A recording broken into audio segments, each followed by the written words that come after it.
We're so excited about the Executive Leadership Program for the District of Columbia. We really think it's one of the best in the nation. The city is at a point where it's being asked to move to the next level of service, to be a world-class city. What it calls on is a different kind of leader.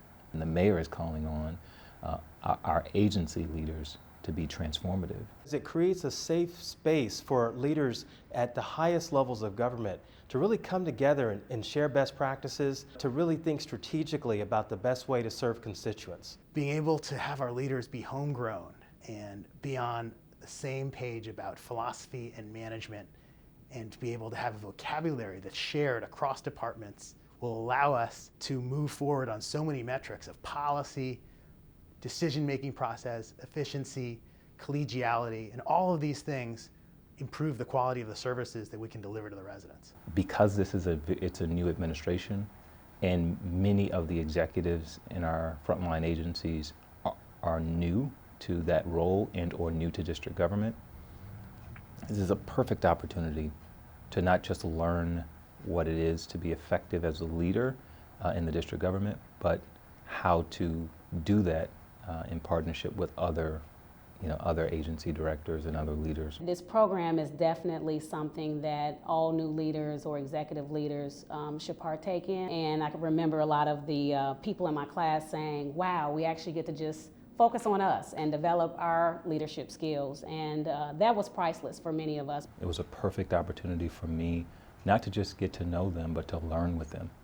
This was very important, and it's very important when you're working to make the government better. It actually gave me a different approach in how to go about scenarios or situations where staff come into my office and leave me with a problem that they themselves should have probably have solved before they came in, and how to better delegate and encourage staff and empower staff to make their own decisions and not just come to me with the problem, but also come to me with the solution. Since I completed the Executive Leadership Program, and I believe for the rest of my career in life, I will never make a decision without thinking about how it affects my ecosystem. In a matter of about 2 weeks after doing the ecosystem session, I was having a session with our agency executives at the Department of Health about ecosystem mapping. So the opportunity now to deal with citywide operations issues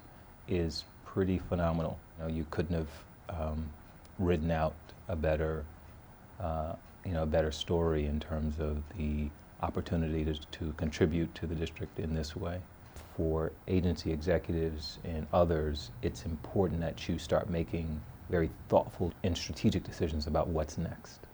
And so having a coach, having someone who can think through that with you is extremely important as you mature as an executive. Where this led in a series of really productive and helpful conversations was conversations very specific to me and my environment professionally, about how to apply these concepts, which are global concepts, but taking the time and having the space was unbelievably valuable. My coach, again, it was almost as if he was picked strictly for me, because his temperament, his personality, and all really meshed well with who I was as a person. And so the fact that the program did that and included a coach was again good thinking on behalf of the program developers and coordinators. Even beyond the program, I'll continue with the personal coaching. It helped us to identify kind of how, not just how us as individual leaders impact the people around us, but how our agencies could be more effective through our leadership to impact the constituents and stakeholders that they serve.